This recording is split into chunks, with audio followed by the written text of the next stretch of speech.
Os yw yn anodd byw adref ar y foment ac mae'r berthynas rhwng chi a'r person ydych chi'n byw gyda wedi torri lawr a maen nhw wedi gofyn i chi adael, ellir cyfryngiad teuluol fod o fydd i chi.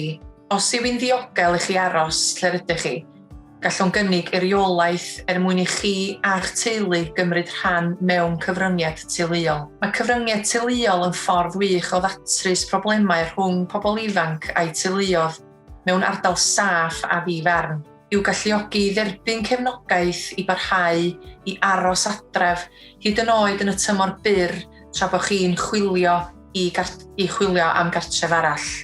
Wrth gwrs, rydym yn deall nad yw hyn yn bosib bob tro, ac os nad yw'n ddiogel ac nid oes gennych nunlle arall i fynd, gallwn rhoi cymorth i chi gael mynediad i gefnogaeth gan eich cyngor leol.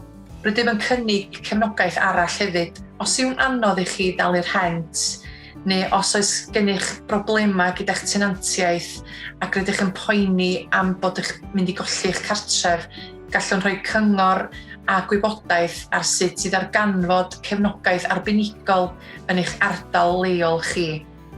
Os ydych chi'n nabod rhywun sydd mewn risg neu yn ddigartref, mae groesu chi ffonio y llinell gymorth ar ei rhan. Mi fydden nhw'n rhoi cynnig cymorth a chefnogaeth i chi ar sut i helpu y person yna. Nid yw hi byth yn rhy hwyr nac yn rhy gynnar i gael help.